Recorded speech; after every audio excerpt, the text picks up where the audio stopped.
नमस्कार दोस्तों, एक बार फिर से स्वागत है हमारे चैनल पे। आज हम अधिगम यानी सीखने के चैप्टर को आगे बढ़ाते हुए आज चर्चा करेंगे सीखने की प्रभावशाली विधियां। यदि हम किसी विषय वस्तु को सीख रहे हैं या कोई काम कर रहे हैं तो उस काम को, उस विषय वस्तु को बेहतर ढंग से सीखने की कुछ विधियां हैं जिससे चाहे तो हम बहुत अच्छे से सीख सकते हैं। उन विधियों के बारे में आज चर्चा करेंगे, जिसमें सबसे पहली विधि है करके सीखना। जी हाँ, बिल्कुल सही बात है। देखो मित्रों, जितने जहां तक सीखने की बात है, यदि हम किसी विषय वस्तु को स्वयं उसमें इन्वॉल्व होते हैं, अपने आप को शामिल करके उस चीज को मन से करते हैं तो किसी विषय वस्तु को जल्दी सीखते हैं। जैसे एक छोटा सा उदाहरण लूंगा मैं। अगर हम किसी छोटे से नन्हे से बच्चे को चलने की बात कहूंगा कि बच्चा पहली बार चलना सीख रहा है, शायद वो आपकी बात सुनता है पर समझ नहीं पाता है। आप उसको बार बार मोटिवेट कर रहे हैं, उठो, खड़ा हो, चलो, वो हंसता है, मुस्कुराता है, पर जब तक वो स्वयं नहीं चाहेगा तब तक आप उसे चला नहीं सकते।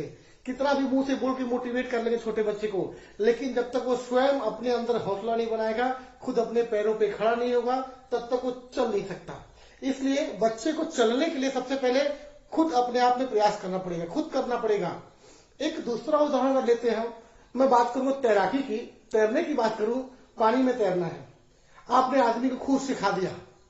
उस व्यक्ति को, जो तैराक है या जो तैरने वाला है, आपने खूब थ्योरी पढ़ा दी, खूब पुस्तक पढ़ा दिया, खूब सारी जानकारी दे दी, लेकिन जब तक वो स्वयं हाथ पैर नहीं चलाएगा, जब तक वो खुद प्रयास नहीं करेगा, वो कदापि तैरना नहीं सीख सकता। इसलिए दुनिया की सबसे बेहतर विधि है करके सीखना। जब तक आप किसी कार्य को स्वयं नहीं करते हो तब तक उतना बेहतर तरीके से सीख नहीं सकते। आपके अंदर से वो डिजायर आना चाहिए, वो प्रयास आना चाहिए कि हम इस विषय वस्तु को सीखें, उसको जानें, खुद करें। कई बार क्या होता है, हम देखते हैं कि अपने गार्जियन के दबाव में, चाहे कोई पढ़ाई हो, कोई तैयारी हो या कोई कंपटीशन एग्जाम हो, हम किसी के दबाव में आगे करते हैं तो शायद उसको बेहतर तरीके से उसका रिजल्ट नहीं आ पाता है। लेकिन अगर हम अपने मन से, अपनी इच्छा से करके सीखेंगे तो शायद बेहतर परिणाम आ सकते हैं। साथ ही चर्चा करूं मैं दूसरे बिंदु की कि अवलोकन से सीखना या फिर निरीक्षण से सीखना। दुनिया की ढेर सारी विषय वस्तु है जिसको हम अवलोकन के माध्यम से सीखते हैं, या फिर निरीक्षण, जिसको हम ऑब्जर्वेशन बोल सकते हैं।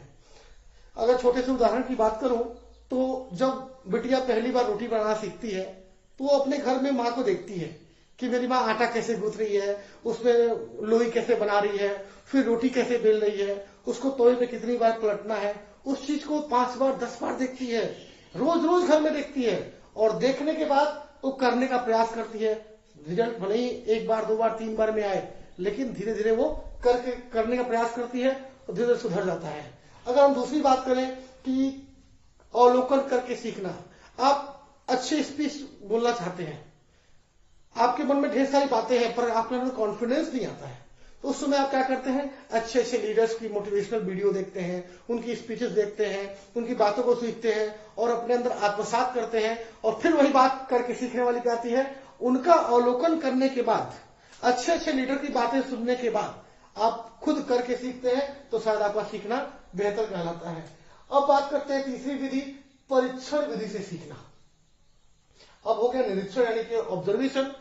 हम हर बात में ऑब्जर्वेशन करते हैं, फला कैसे काम करता है, फला व्यक्ति कैसे खाना खाता है, वो कैसे पढ़ाई करता है। यदि कोई बच्चा टॉप करता है तो उसे पूछते हैं आपने कैसे किया, उसका निरीक्षण करते हैं, उसके पीछे हम जाते हैं, उसका ऑब्जर्वेशन करते हैं कि कितने घंटे पढ़ाई करता है, कितने घंटे सोता है, कहाँ से पढ़ाई करता है, एक्सेट्रा। और उसके निरीक्षण के पश्चात हम उस काम को उसी तरीके से, उसी ढंग से करते हैं तो हमारे भी परिणाम बेहतर आते हैं और हम एक अच्छे लर्नर कहलाते हैं। हम तीसरे बिंदु की बात करें कि परीक्षण से सीखना यानी एक्सपेरिमेंटल मेथड। अब तक हम निरीक्षण की बात कर रहे हैं, वो आ गए परीक्षण पे। हम कई बार अपने वास्तविक जीवन में एक्सपेरिमेंट करते हैं। विज्ञान कहता है कि कहीं सुनी बातों पे हम भरोसा नहीं करते, हमको सबूत चाहिए। हमारा कानून भी बोलता है कि हमको सबूत चाहिए। तो ऐसी स्थिति में हम कुछ बातों का यहाँ पे हम एक्सपेरिमेंट करते हैं यानी परीक्षण करते हैं। जैसे हम बच्चों को अमूमन सिखाते हैं कि पानी 2 चीजों के मिश्रण से बना होता है, हाइड्रोजन और ऑक्सीजन। लेकिन जब तक बच्चा उस चीज को खुद परीक्षण नहीं कर लेता, ये तो कहीं सुनी बातें हैं, तमाम बातें लोग कहते हैं, लोग सुनते हैं, लोग मानते हैं, लेकिन बच्चा जब लेबोरेटरी में जाके ऑक्सीजन हाइड्रोजन को मिलाता है और देखता है कि पानी कैसे बन रहा है, तो उसका कॉन्फिडेंस और उसके सीखने की प्रक्रिया इतनी तेज, इतनी उत्सुक, और वो आजीवन उसके दिमाग में, उसके जहन में वो पानी का फॉर्मूला और पानी के मॉलिक्यूल को जीवन भर याद रखेगा। अगर बात करें हम कि कच्चे तेल से विभिन्न प्रकार के पेट्रोलियम कैसे बनते हैं, जैसे जब तेल आता है तो कच्चा तेल होता है, लेकिन आने के बाद उसमें डीजल, पेट्रोल, मिट्टी का तेल, कुछ गैसेस इत्यादि निकलती है। हम पुस्तक में बच्चे को पढ़ा दिए कि कच्चे तेल का निर्माण ऐसे होता है, उनमें से बाद में उसका शोधन करने से तमाम तरह की चीजें निकलती हैं, तो शायद बच्चा समझ तो जाएगा, लेकिन उसके दिमाग में वो कॉन्फिडेंस, वो विश्वास नहीं आएगा, वो कहीं सुनी बातें आगे याद रखेगा। लेकिन यदि बच्चे को हम रिफाइनरी जहां मशीन वहां ले गए, वहां ले जाने के बाद बच्चे को दिखाते हैं कि कच्चा तेल यहां से आ रहा है, या फिर वीडियो में दिखाते हैं। अगर हम रिफाइनरी मशीन तक ना जा पाए तो हम वीडियो में दिखाते हैं, एनिमेशन में दिखा सकते हैं कि कच्चा तेल यहां से आता है, यहां से इतना टेम्परेचर देते हैं तो पेट्रोल बनता है, इस टेम्परेचर पर डीजल बनता है, इस टेम्परेचर पर मिट्टी का तेल, मोबिलाइल या इत्यादि बनता है। तो वो सब चीजें, कुछ चीजें ऐसी होती हैं जो हम परीक्षण करें तो बेहतर रिजल्ट आ सकते हैं, हम एक बेहतर लर्नर बन सकते हैं। अगर अगले बिंदु की बात करें तो अनुभव से सीखना। कुछ चीजें दुनिया में ऐसी हैं या कुछ विषय वस्तु ऐसे हैं जिसको हम इन अन्य विधियों के अलावा अनुभव से बेहतर ढंग से सीख सकते हैं। जैसे एक छोटा सा उदाहरण मैं दूंगा कि मोटरसाइकिल चलाना।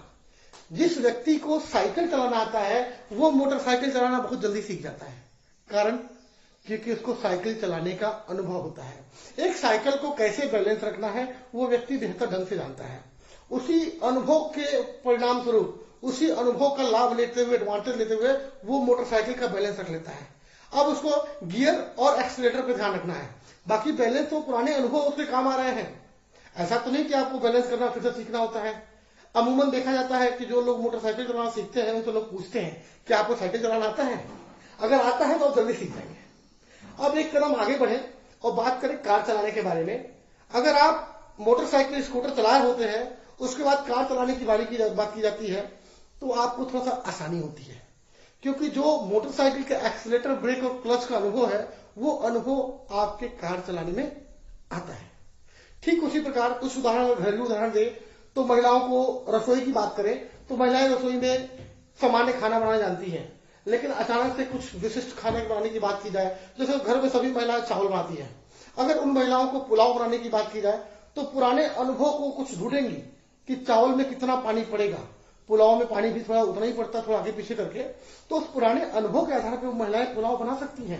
और सामान्य दाल जो महिला बनाती है वो महिलाएं एक अच्छा दाल बना सकती है पुराने अनुभव के हिसाब से। लेकिन सबसे बेहतर उदाहरण होगा जो हम साइकिल चलाते हैं, साइकिल के पुराने अनुभव को मोटरसाइकिल पे अप्लाई करते हैं और मोटरसाइकिल के पुराने अनुभव को हम एक कार पे अप्लाई करते हैं, तो वो पुराना अनुभव हमको काम आता है। इस तरह दुनिया की कुछ ऐसी चीजें हैं जिसको हम अनुभव के आधार पर सीखते हैं। अब बात करें सामूहिक कार्यों द्वारा सीखना। कुछ चीजें ऐसी हैं जिसको हम अपने समूह में कार्य करते हुए, अपने दोस्तों के साथ खेलते हुए, आपस में बातचीत करते हुए सीखते हैं, कुछ ज्ञान की बातें। इसीलिए कहा गया सीखना जीवन पर्यंत चलने वाली प्रक्रिया है या जीवन अविरल चलने वाली प्रक्रिया है। व्यक्ति हर जगह, हर समय कुछ ना कुछ सीखते ही रहता है। उसी बिंदु को चर्चा करते हुए सामूहिक कार्यों द्वारा सीखना, जिसमें पहला विषय वस्तु है वाद विवाद यानी डिस्कशन मेथड। हम जब एक समूह के साथ बैठे होते हैं, वहां पे हम किसी विषय वस्तु पे वाद विवाद करते हैं, डिस्कशन करते हैं। हो सकता है उस विषय वस्तु की कुछ कमियां हमको पता थी, कुछ नहीं पता थी, लेकिन जो हमको नहीं पता था वो हमारे साथी मित्र द्वारा बताया गया। जब उस डिस्कशन पे चर्चा होती है किसी विषय वस्तु पे, उस विषय वस्तु पे ढेर सारी बातें निकल के आती हैं। उसमें से कुछ बातें हमको पता होती हैं, लेकिन जो बात नहीं पता होती है उस बात की भी जानकारी हमारे समूह द्वारा बताई जाती है, ग्रुप द्वारा बताया जाता है, तो हम एक और चीज उसमें सीख जाते हैं। इसलिए वाद विवाद समय समय पे हर बच्चों के साथ, हर आयु वर्ग के लोगों के साथ होना चाहिए, जिससे किसी भी समस्या के समाधान के लिए लोग अपना अपना मत देते हैं, उसमें से किसी एक का बेहतर मत निकल कर आता है।